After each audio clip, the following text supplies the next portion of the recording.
Hello, my name is Richard Waldman. I'm a life coach, clinical pastor, veteran, speaker, and author of Your Guide to a Better Way of Thinking, that addresses a question whose answer solves one of the great mysteries that has plagued mankind from the very beginning, which is this: why are we the only life form on the planet that destroys itself?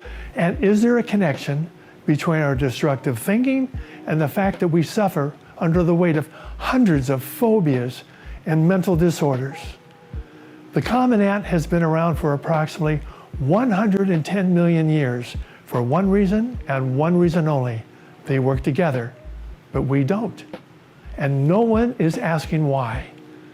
Those questions brought me to a place we don't come to very often, where it became apparent that today's psychology is an extension of yesterday's theology, and that a critical part of our education about ourselves has been missing until now.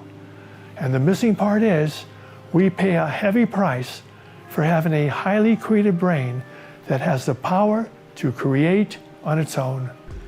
For example, do we take time out of our busy day to think up these thousands of thoughts? Are we responsible for those nighttime dreams that are chaotic and nonsensical? Did we create the distorted image in our head of who our brain thinks we are? Of course not. Which can only mean one thing: our brain has a mind of its own, and much of what it creates is out of sync with the rest of the universe, which is why we're in trouble. Based upon the evidence, there's nothing in our future suggesting that we can save ourselves from our other self, whose destructive ways are now a global issue, as noted by Reuters out of London, who posted this article in 2018 that states mental illness could cost the world $16 trillion by 2030. Professor Patel at Harvard Medical School followed up by saying the situation is extremely bleak, and that no other health condition has been neglected as much as mental health. With all due respect to the professor, neglect is when you don't do what you know to do. Here's the problem. Based upon the evidence, we don't know what to do, which is why I say, if it weren't for our brains, we'd be well.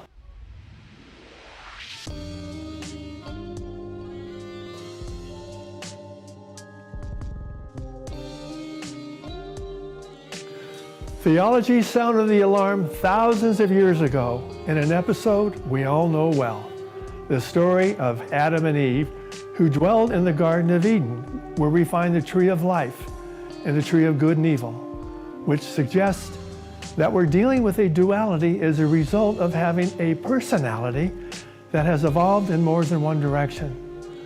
Being a student of the Bible, in this case the Old Testament, Jesus, for example, was well aware that the tree of life is to enter peace with the tree of good and evil is the suffering, which is why he said, "Whoever desires to save his life will lose it, and whoever loses his life will find it." And let's not forget his Sermon on the Mount, one of his most famous teachings that is a case study that demonstrates the relationship between various states of mind and what they create, which is also featured in my book.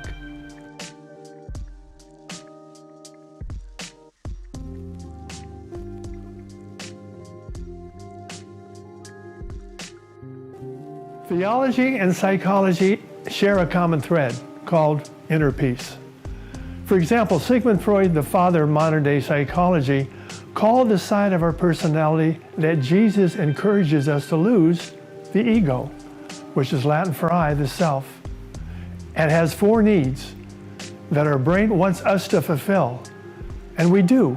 That begins with the need to promote the image of who our brain thinks we are, the need to be right, to be in control, and to never, never, never be accountable.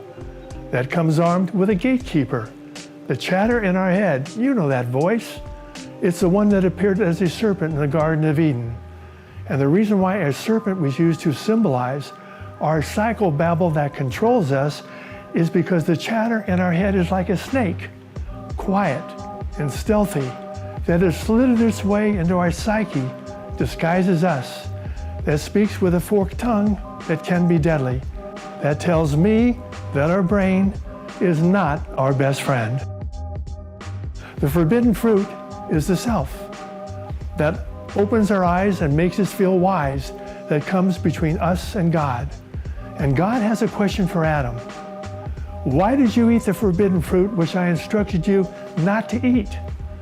Adam attempts to cover his tracks by blaming Eve, who gave him the forbidden fruit, and then flies into a rant of judging, blaming, hiding, and not being accountable, an attempt to create distance between him and God.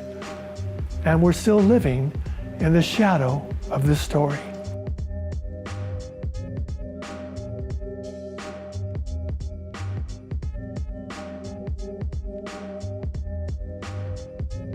We have allowed the serpent, the chatter in our head, to control our wheelhouse, whose primary goal is to keep us where we are or worse. For example, every year, millions upon millions of self-help books are purchased, in addition to thousands of seminars, counseling sessions, and sermons that are being conducted every day around the world. What's changed? Nothing. Absolutely nothing.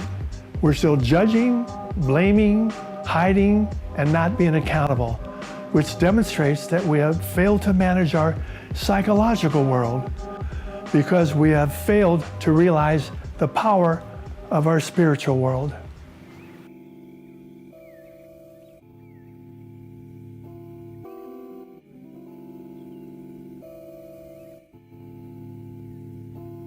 A better way of thinking celebrates the creation and preservation of inner peace, which is the only state of mind that shares common ground with the universe, which is why Jesus called this state of mind the kingdom of God, also known as the kingdom of heaven, with instructions to seek it first and it will be added to you, meaning this mindset connects us to that place where God does his best work.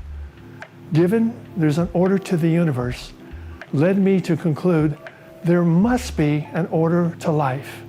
And over time, the spiritual factors that move us forward and the psychological anomalies that hold us back began to appear, which is why I named this sequence of events, There Is an Order to Life. That's in my book, which you can also preview right here, right now, on the homepage of my website. In closing, I want to thank you for being here, and I invite you to join us as we continue to explore our inner world and its complements of tips and techniques that gives us the power to better manage that side of our personality that wants to manage us. So, in the meantime, take care and be aware of your thoughts, so at the end of the day, you can honestly say, "That was easy." Which it needs to be, because there's no substitute for peace.